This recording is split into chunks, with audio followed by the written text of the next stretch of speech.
first and foremost, Senator, what is your grouse with the bill? Do you have a general summary of your grouse with the bill? Yes, 2 of them or 3. 1, which is very important, is the timing. Okay. I disagree with the timing. You don't think it's the right time to present the bill? Yeah, because Nigerians are struggling to survive. And whether you like it or not, because most of these people think that I don't know anything. So this time around, my discussion will be on a local basis, you know, supposing I didn't go to school. These reforms that you're talking about, Nigeria has some issues. Let's say like it's sick. And the president is the doctor. You go to the doctor or you choose your doctor and you tell him that, look, I'm suffering from malaria, stomach pain, and most of it is hunger. So, and I'm hungry, very, very hungry. So is it right for him just to say, okay, give him anesthesia, let's operate on him? He will die. Or if he doesn't have enough blood in his body, and you are saying that he should donate some blood, that is like tax. Tax is like, okay, yeah, look at you, you can, okay, I was here with you. I said, look, this problem with taxation is like, okay, they are going to take away. But if you allow me, feed me well, and that is Nigeria, and I'm okay, there will be too much blood in my body that I need to go and donate some even. So you don't even have to ask me. Our forefathers were paying taxes. In the north, we pay taxes. So it's not like we are being running away from taxes. We pay taxes. Nigerians, every responsible tax will want to pay tax, but the timing is wrong. That is number 1.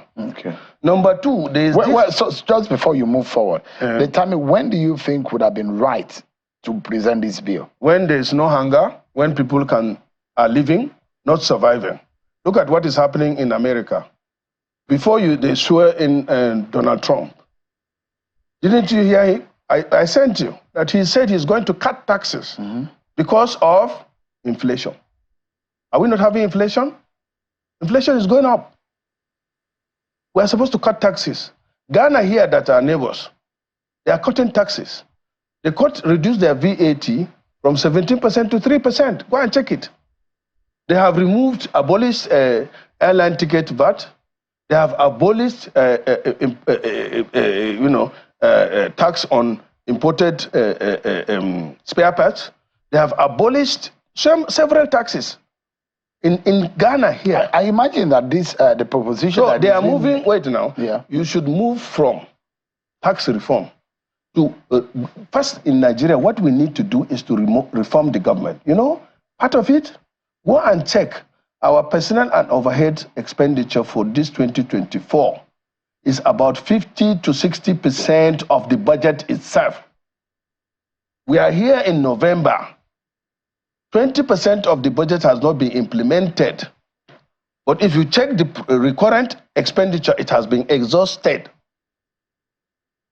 So that means over 15 to 20 trillion is going into personnel, debt service, recurrent expenditure. Go and check. This is not me. But Senator, we should reform the government. Number 1, reform not only executive, reform the government holistically. Then number 2, including your Senate. Yes, my salary. Maybe reduce the Senate, to the National Assembly to one unicameral. Is that how to go? That is okay with me if it will reduce costs and it will make a difference. The only problem with that kind of government is that you have a one-way role, you know. Like now, the advantage of bicameral legislature is that we have passed this to second reading. Yeah. If the House of Rep doesn't pass it, it's as good as nothing. So the other thing, you said 2 things. First of all, is the timing. But I also want to... I'll give you the second one. Yeah, please. On the part that you mentioned about some of the items that should be exempted, just for a moment, sir. One of the some of the items you talked about in exemption, that in the case of Ghana, but the proposition in this bill seems to exempt most of what the average and the poor will buy. Food. That is not essentials. True. That is not true. That is what is in that bill. That is what they are saying now. This is what I'm telling you. Which one will you take? I've read the bill too. But I'm telling you, no. What you read? You misinterpreted the bill. Maybe the copy you read is different from the one I have. Are you one of those who think that you are more knowledgeable than myself? You finished from Ohio, Senator. Yes. Why didn't you go to an American university? So you see? I finished here. Sit down and listen. Number 2, because I've been a teacher, sir. For 20 years? Yes. I taught for 4 years. So we might be in the... 5 times, I taught 5 times. So, but on a serious note, number 1 is the timing, wrong timing. Number 2 is the issue of derivation, which is there. Derivation is a Number 3 is the issue of VAT. Okay. And number 4 is the buy-in and lack of consensus and the buy-in of Nigerians. And you are just coming back to the Senate to say we should do something. No, we can't do anything. They have to go. Wait now, this is my problem with you. I will go. Hold on now. Listen to me now. Because when you mentioned the issue of consensus, I thought the third reading is going to be the public. No, that is not it. You are doing the thing, they are doing it in the reverse. I told them, they are doing it in the reverse. All this issue now wouldn't have even come up if they had started with the governors, with the traditional rulers, and then it's executive bill. Does it say it's a presidential bill or is it supposed to be presidential bill? It's supposed to be executive bill. Are we saying it's only when you say it's executive bill and you don't have the buy-in of the executive of the state? Is it complete? So they didn't carry them along as yes, that is where the problem is. I don't have problem. We have been doing this thing to the extent that they call us rubber stamp. If you bring the right thing, if the president comes up with the right thing, we'll take it and pass it. If it is in the interest of Nigerians, if Nigerians are happy with it. But they are trying to do dilly-dallying with it. I'm watching, but my voice is here. I have said it. I'm a senator. I can't disown what happened this afternoon. But I had my say.